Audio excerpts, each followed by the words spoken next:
with Comalatech, Comalatech's been a little bit, sorry, a little bit about Comalatech. Comalatech's been in the Atlassian ecosystem for more than 10 years now. We're actually coming to 13 years now. And um, we have team members all across both North America and in Europe to help support our great customers. Um,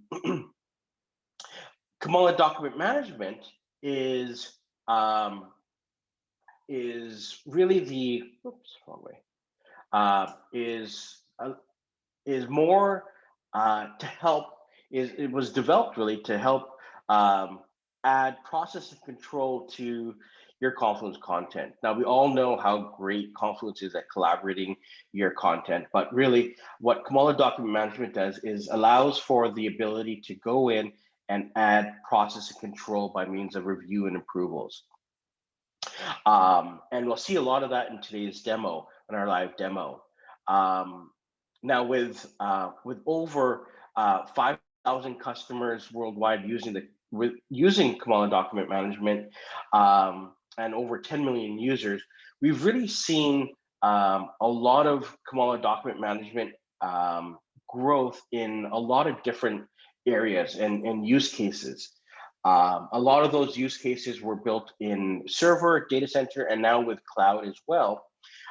Those use cases have been utilized in different industries, but what we noticed the most is that Comala Document Management is used in industries that are looking for knowledge base, quality management systems, content management systems, product manuals, HR policies, and a really big one now with just the way the world is now with COVID, compliance. Compliance is a big one, and it's a growing one in our sector as well. So in today's webinar, we're going to be taking a look at a live use case in terms of being able to assign, review, and looking at the whole process of that approval process with Comala Document Management. As I mentioned, Comala Document Management is available for cloud, which we're going to be taking a look at today, but it is also available for server and data center as well. So now I'm going to quickly jump into the demo itself, and you'll see here that in my space here called Vancouver space, I have a bunch of pages, and those pages all have great content in them, and your page structure and the content that you have on your pages may differ from mine. And that's the great thing about Comala Document Management. We add process and control to whatever content you have. And that process and control is attached and provided to each of your pages in Confluence by this byline. Okay, you'll notice that once you install Comala Document Management in your instance, you're going to have the ability to add a workflow. And as a system administrator or a space administrator, when you're adding a workflow to any of your pages, you actually do have the ability to add the workflow at the page level or at the space level. And our recommendation for Comala Document Management is to add the workflow at the space level. What that does is it allows for users when they create pages to automatically have those pages assigned or have the workflow applied. And for any existing pages, that workflow that you've initiated will automatically be applied to the pages that are existing as well. So in terms of implementation, it just makes that implementation process a lot easier when you've activated the workflow at the space level. Now, we understand that there might be different use cases for different pages, and that's why we've also given the ability to add your workflow at the page level as well. And we'll be taking a look at both those different scenarios in today's webinar. So what I have in front of you right now is a page that I've applied a workflow directly to. And And before I get there, what the page will look like when you first come to a page is the following. You'll see sorry. You'll see a page that has a add workflow button on it. And that add workflow button can be, when clicked on, will allow the assistant administrator, as I mentioned, to create the workflow at the space level or at the page level. Now, if you've left the workflow to be applied at the page level for each user, any user who comes in and clicks on add workflow will only be allowed to add the workflow at the page level. So we don't give them permissions to apply the workflow at the entire space, but definitely at that given page that they need to apply the workflow to, they're allowed to add the workflow that they want. We'll get into how to create workflows and how you can customize your workflows a bit later in today's webinar. But just so you are aware, again, the workflow can be added at the page level or at the space level, depending on your permissions in Confluence. So we'll go back to my simple sample here. In my simple sample, I've added the workflow, and this is what we refer to as the basic approval workflow. The basic approval workflow is just a really simple way to add a workflow to a page. It's one of the 3 templated workflows that comes out of the box with Comala Document Management. So those 3 templated workflows are our basic approval workflow, our content expiry workflow, and our quality management system workflow. And again, any of those workflows can be customized and configured to match your requirements. But again, to make it simple, you can use one of the templated workflows out of the box, and this is one of them, the basic approval workflow. So if I approve this workflow, it will automatically transition to the approved state. However, if I reject it, it will go to my rejected state. States are just phases of your workflow that you want to present to your reviewers or approvers. And they can all be customized and configured based on your requirements. As the author, when I'm creating the page, I can approve, reject, but more importantly, assign a reviewer. Now, there's 2 ways to assign a reviewer to your pages. One is manually by clicking on this add reviewer button, or you can also automatically assign reviewers in your workflow. And this is probably the most widely used way of assigning reviewers. And that's because most of our reviewers are already known. So if I have a group or an individual user that I know that's always going to be assigned to this to review this page, there's no need for the author to go and always assign them or find them and assign them. They can all automatically be assigned, set and assigned in my workflow. And I'll show you what that looks like a bit later in terms of how to create that in your workflow as well. Now, when you're assigning a reviewer manually, we'll call this a manual process, I can click on the add reviewer button and I can now search for a user. So if I search for the user by the name of Adam, I can come in here and click on Adam's name and present a note for him as well that defines what he needs to actually do. So I can say, please review the key to anatomy diagram. Okay, and as soon as I assign that to Adam, you'll notice that the approve and reject buttons get grayed out for me, the author. Now that Adam's been assigned to review this content, he will receive an email in his inbox notifying him that he's been assigned to review this content. And so this is what the email looks like. It gives him the title of the page and that he's been assigned to review. Who was it assigned by? And that's me, Daryl, has assigned him or her, in this case, Adam, to review the simple sample. And more importantly, it gives him the note or comment that I presented to him so he knows exactly what to review. I can click on this link, and this link will take me directly to Confluence and more importantly to that page itself. And so I actually have Adam signed in here. And if I refresh this page, what's going to happen is I'm going to get an in-app message notifying me that I've been assigned also to this page. by me. So this is an in-app message that also gets sent off. I also like to refer to this as the silent message. So the user will get two messages: one, the email, automatic email, and second is this in-app message. So now I can go in and click on the byline here to complete the review or the approval. And so when I click on the approve button, it will approve it. Now, if I click on the reject button, it'll reject that. It'll send it to the rejected phase or state of my workflow. I'm gonna go ahead and approve this. And once I approve this, this content is now approved and it's now visible to everyone in Confluence. Okay. Now, what do I mean by visible to all users?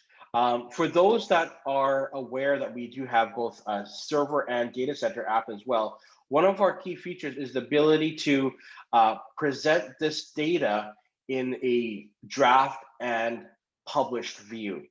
This is where our app, Comala Publishing, comes in. And for those that are in a compliance sector or looking to add compliance with Confluence and Comala Document Management, we definitely recommend to use our publishing app. What this will provide is a scenario of a published and a draft environment. So you'll notice here that I have a synced process here on the approval. So what this did was it created a publishing synced space for me automatically. Now, before this is all done, I had to configure what page or what space I wanted this draft space to sync to. So what was my target space? And I created a space called Vancouver Published. So I have a Vancouver Published space that will automatically sync this content to, and when approved in my draft space, that content will automatically be synced and published directly to my published space. And again, very, very important to identify what my draft space and my published space is, but for anyone who has anonymous access to this published space, or even just general access to this published space, this is their controlled, this is the approved data that they're looking at or content that they're looking at. And my controlled environment is my draft space, where I have all of my editors and my contributors coming in and creating and approving content, but the overarching approved data is only viewable to those users in my published space. So Comala Publishing and Comala Document Management together will give you your compliance that you're looking for. Okay. And so that was a really simplistic view in terms of how the approval process works for just Comala Document Management. Now you can make that work a little bit, you can actually convert that into a more complicated, well, not more complicated, but a more customized approval process as well. So I have here a page that's already published, and I'm going to go ahead and edit this page. So I'm going to go and just add in some content and say data for our webinar on 5/11.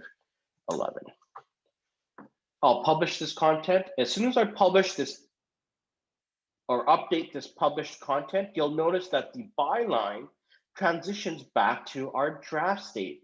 And that's because I've told the workflow that on update, this workflow must transition back to our my draft state or phase of my workflow.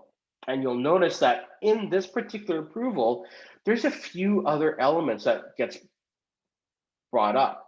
And in this particular case, I have a email and token, and this is our e-signature feature. So we use a two-factor authentication to ensure that the user who is signing off on the content is actually that user. And you can use any two-factor authentication app out in the marketplace. We've recently partnered with a company called Inweebo that uses additional security within its own platform to create for even further secure uh, um, authentication process. However, you can still use, for example, Google Authenticator or Microsoft Authenticator to process that as well. I am currently using Google Authenticator. So for me to approve this, I need to sign in to Google Authenticator, get my token, and assign it to my email address that I've logged in with. Or if I just want to simply add a reviewer, I can assign a reviewer that I want as well. So if I want to add Adam again for this content to be reviewed, I can add Adam and say, please review the page content and assign that to Adam. And again, if I sign in with Adam, I'll go to that page. Ultimately, again, I will receive an email. And again, this is what the email looks like. And you'll see that, again, it contains the email with the page title, the comment, and the link to the page again.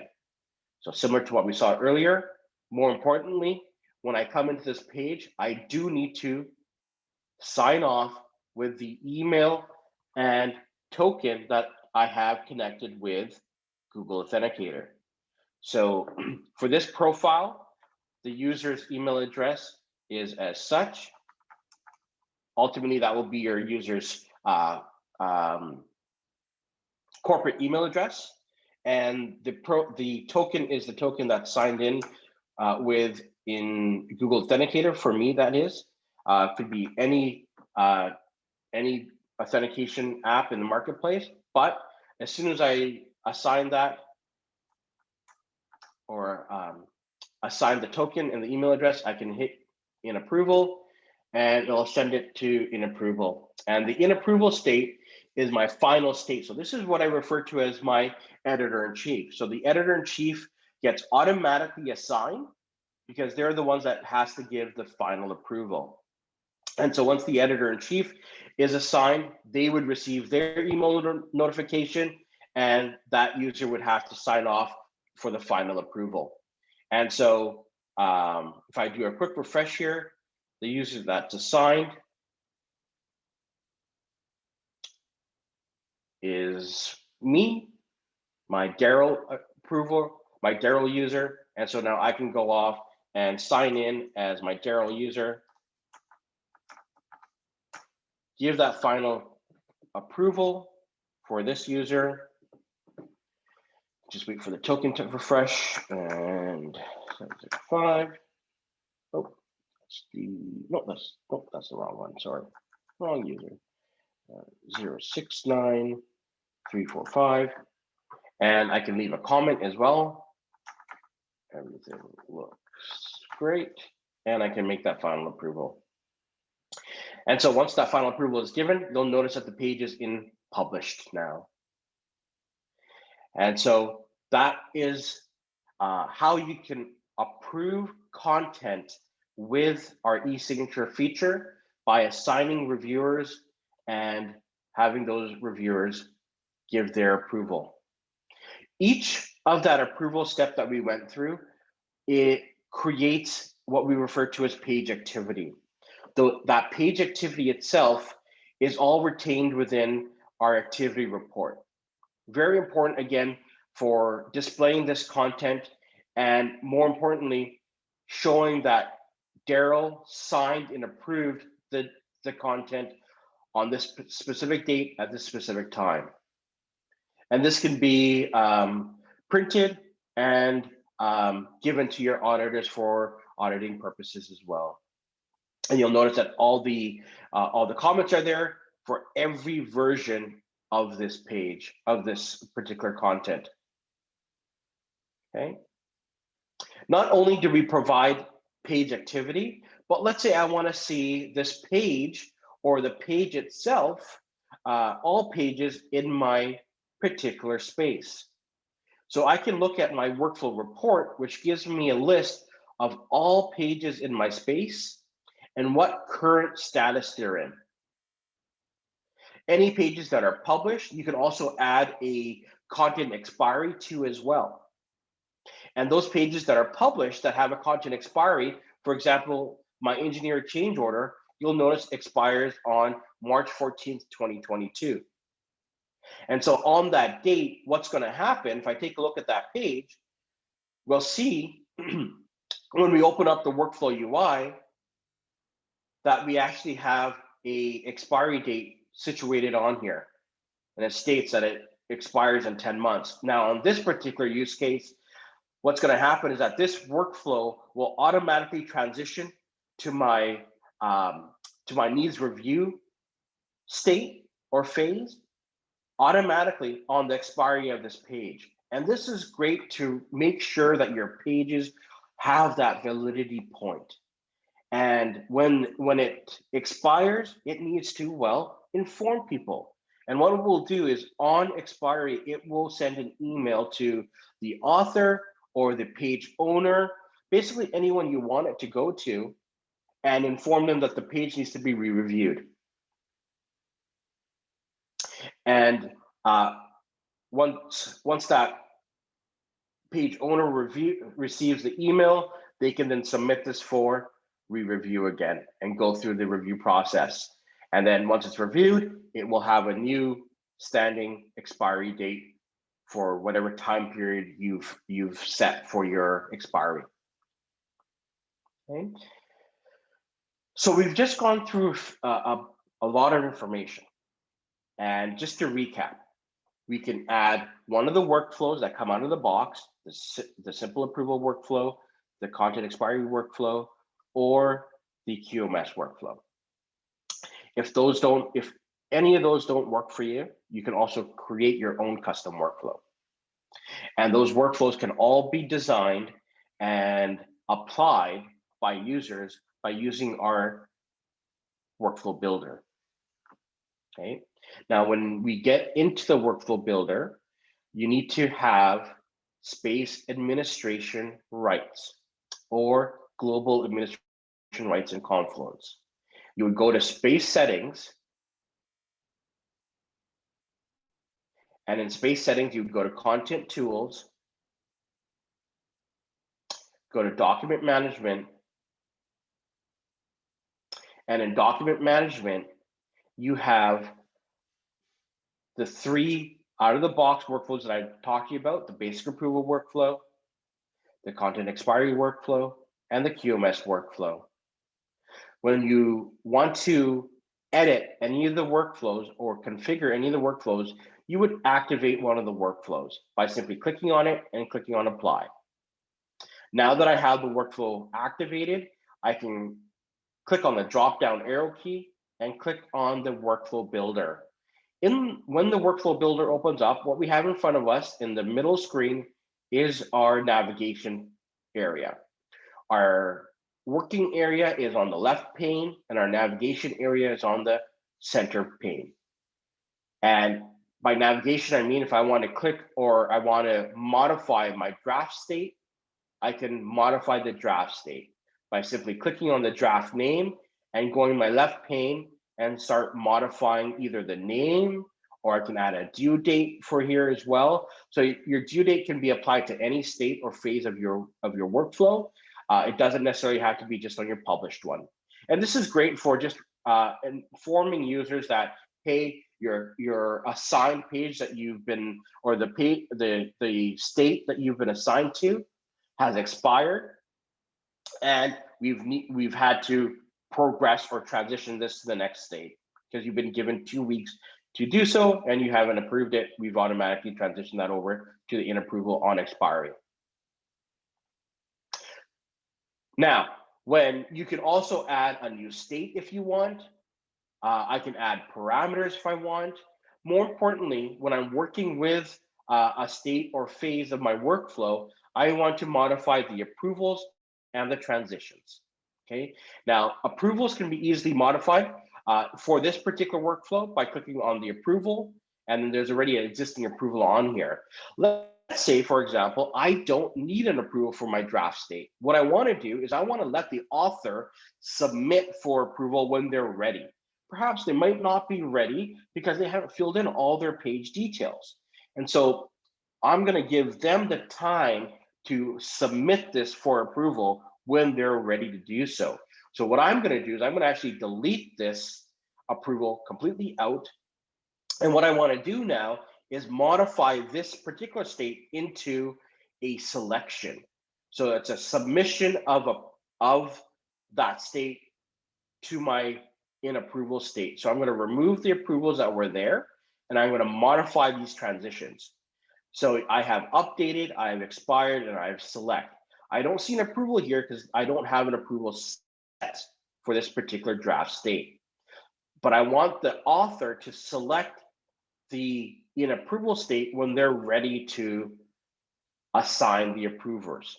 So I'm going to add that in, and now you'll notice that the arrow automatically goes to the in approval state for this select when the author is ready.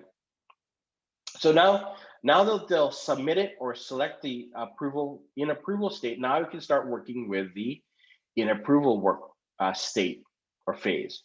So I have my approval for my in approval state. You'll notice that there's 3 options that I get to choose from. Anyone can approve, which basically means if any user stumbles onto this page, they can select the approve or reject buttons. I can assign the users directly in the workflow by clicking on that assign reviewer button that we did earlier to assign Adam. Or I can set the user automatically in the workflow as well. I mentioned earlier that you can assign users or groups. So if I want to assign a group, I can add that group directly into the workflow here. I already have a predetermined group that I want to assign, and that's the experts group. And ultimately that group has multiple users assigned to that. And let's say I want to transition that workflow from in approval to published when 2 out of my 10 users in my expert group approves it. Or I can say 1 user. But the minimum approvers just means that I've stated that I just need 1 user out of that assigned group or multiple users that I assign in here to approve it, to transition it to the next state. In this case, the published state. If I leave that blank, that means all users in my experts group needs to approve it to transition it to the next state. So again, the flexibility is in your hands depending on what you want to do here. The last or the advanced option allows to add my e-signature. So if I want to add the e-signature to the in approval, I can leave this turned on. If I want to turn it off, I can turn it off as well. If I don't require e-signatures, I'm going to say I do, and I'm going to leave that turned on. And lastly, I can update the approve or reject buttons. So if I don't want to say approve and I want to say send to published, I can have that in here as well. So again, what you want that user to display on the screen is up to you. I'll apply that, and now my button has my transitions have my in approval has been modified. So my approval has been modified, but my transitions will still retain the same. So on updated, if someone updates the page in approval, it'll stay within it'll transition back to draft. If they approve it, it'll go to published. And if they reject it, it's going to go back to draft as well. So these are the built-in transitions that we have. Okay, so I'll leave those alone. Now I'm going to change my publish. So I want to add a due date to my publish. So I'm going to go ahead and simply add a 10-month expiry to this particular state. And you'll notice right now I have approvals in here. I'm actually going to delete that approval because I don't need an approval on my published state since that's my final state. But what I want to do is modify the transitions.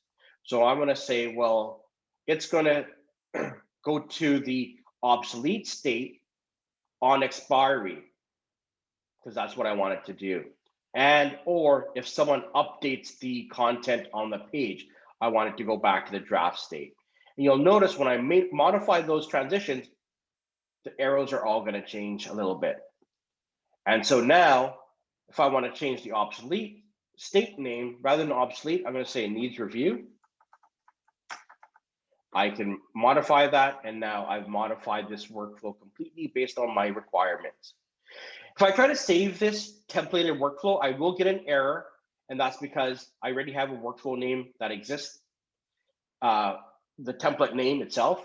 So I'm going to just modify this workflow name, and I'm going to call it DKs, or I'm going to say webinar May 10th quality management system workflow. Now, if I apply that and save that, I'll now have that all saved. So that's how you can modify your workflow in Comala Document Management as well to customize based on your needs. We also have the ability to customize your workflow by JSON. If you do need more information on the JSON, unfortunately, we just had 30 minutes today, so I didn't have time to go through all the JSON abilities, but you can go to our wiki.comalatech.com to learn more about how to apply or modify, customize your workflow using our JSON editor as well. And so once I've modified or completed this customization of this workflow, this will be one of the workflows that will now be presented to me on my page within my space. So if I go back to that page where I went in and clicked on add workflow, my global vision, I can click on add workflow. And as a general user, I'm only going to get my add workflow to this page. As a system administrator, I'm going to get both, as I told you earlier in today's webinar. So if I click on add workflow, the workflow for the last workflow that we just created, webinar May 10th quality management system workflow, is now available, and I can apply that to this page. Okay. And so that's how easy it is to start working with Comala Document Management. Unfortunately, folks, we did go a little bit over on my 30-minute time limit. I do want to apologize for that, but I do think it was very important for us to go over how to generate a workflow in Comala Document Management and what it looks like in terms of the customization. I do want to answer some questions that came up today. So one of the questions is, doesn't Comala come with a single package of management and publishing feature? Not in the cloud. Unfortunately, the cloud does not allow for that. That was available in our data center and server application, but in the cloud, we do have to, the ability to publish is by Comala Publishing and Comala Document Management on approval. Will the notifications be by mail, or can it be integrated with Slack for reminders?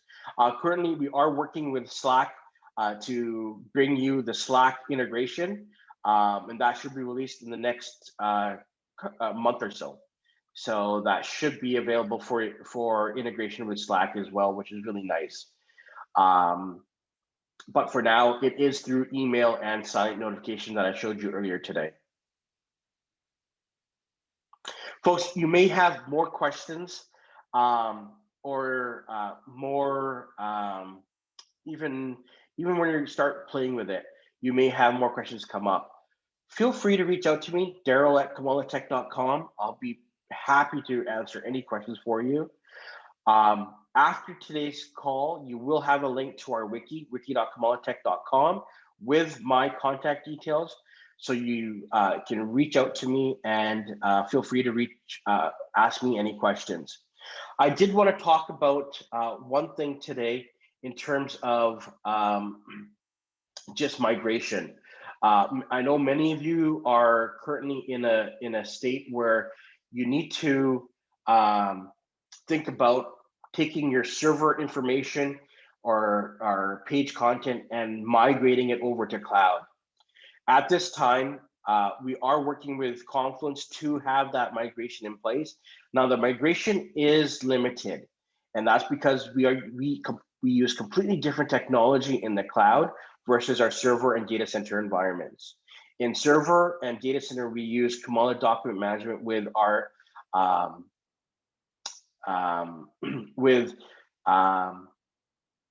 being able to go in and customize your workflow in using our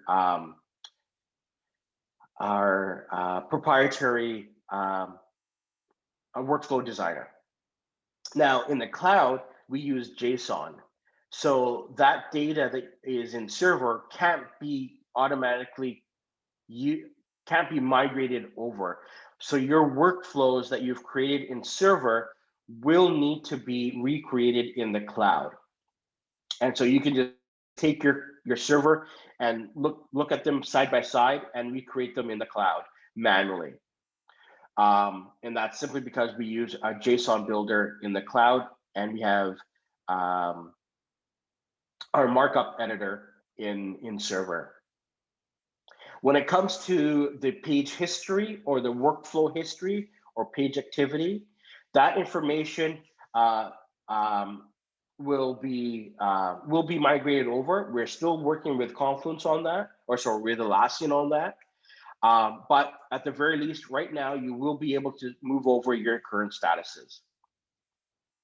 So each page that you have a status on, that will give you the ability to migrate that over.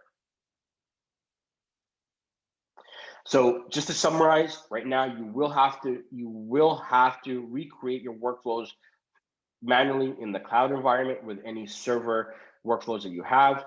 The migration of your page activity, or also known as your workflow history, will be coming at a later date. For now, what will be migrated is your current statuses for each pages that you have in your server or data center environment. Again, folks, I do thank you for taking the time for joining us today. I really do appreciate it. Please, if you have any specific use case that you think that I didn't cover today, or that you like more information on, feel free to reach out to me. Again, Daryl@Comalatech.com. I do really appreciate the time. Have yourself a great afternoon, great evening, and I'm sure we'll be in contact soon. Bye for now.